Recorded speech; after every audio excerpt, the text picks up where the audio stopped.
If you want to know about dragons, really know about them, in the game of D&D, there is only one definitive source, the Draconomicon.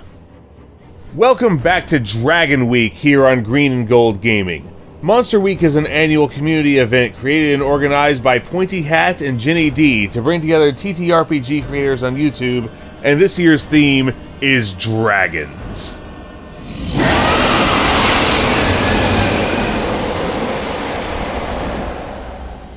I'm Renegade Paladin, the primary narrator and editor here at Green and Gold Gaming, and this evening we're wrapping up Dragon Week discussing red dragons.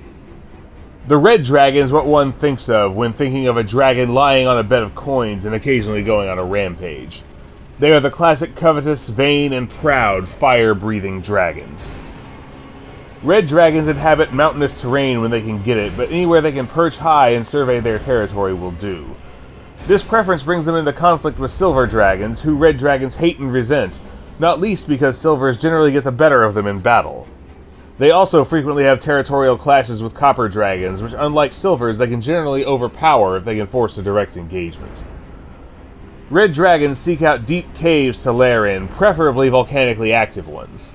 No matter what the nature of the lair though, there is always a nearby perch from which to survey their territory, which they consider to be all they can see. A red dragon's head is crowned with two massive horns, which can take many forms and colors. Hornlets run along the top of the head, cheeks, and lower jaw. The snout is beaked with a small nose and chin horns, and flames dance in its nostrils and eye sockets when angered.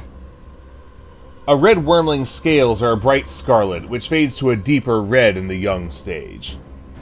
In flight, a red dragon exhibits the longest wings of any chromatic dragon, both in absolute measurement and proportion to its body. The outer alar phalange is the longest, which makes the wings taper.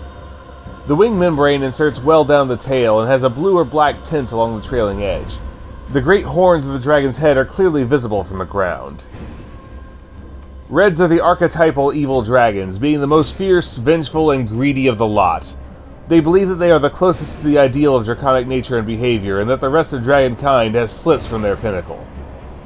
They are the most obsessive hoarders of treasure of all the true dragons, coveting anything of monetary value. Every red dragon knows the exact value of its hoard, where it got each item, and each item's exact location in the hoard. Stories abound of sneak thieves who have brought down the wrath of a red dragon by stealing so much as a single coin.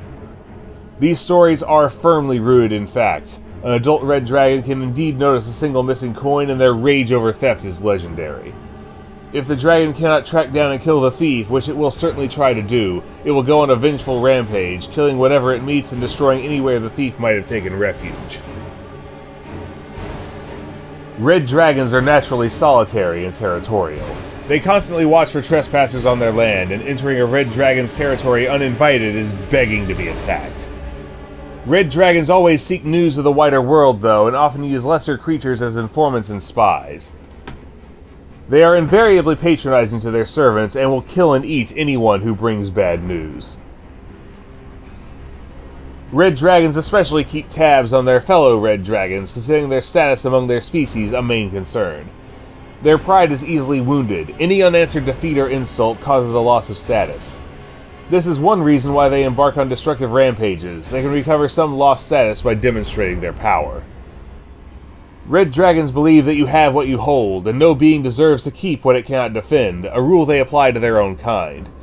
When red dragons perceive weakness among their own, the subject is not permitted to live, and will be attacked and have its lair looted. Courtship among red dragons is dangerous, as all red dragons consider each other, even suitors, to be dangerous rivals. Success usually involves a high-status younger dragon carefully approaching an older one. After mating, the younger dragon is generally left to guard the eggs, and the wormlings subsequently left to fend for themselves.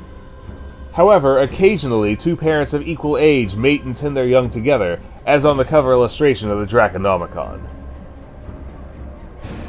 Red dragons are carnivores by choice, and their favorite food is the flesh of humans and elves. They prefer young women, claiming that they simply taste better. They have been known to force villagers to sacrifice maidens to them on an ongoing basis.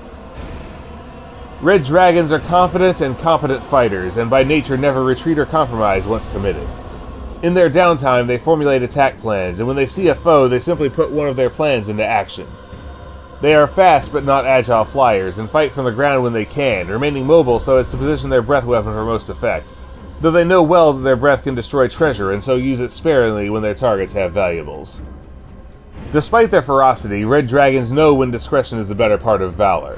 If they recognize that a potential target could seriously threaten them, they withdraw if they won't lose face in doing so.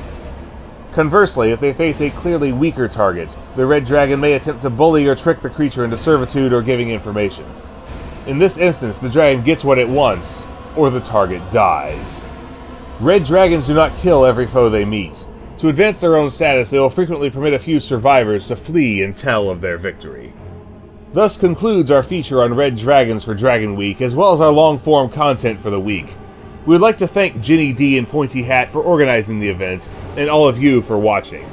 Be sure to check out the Dragon Week features from other creators as well. A link to today's playlist will be in the description and the cards. If you enjoy our content, please like, share, and subscribe, and join us for our further adventures, which may even involve dragons.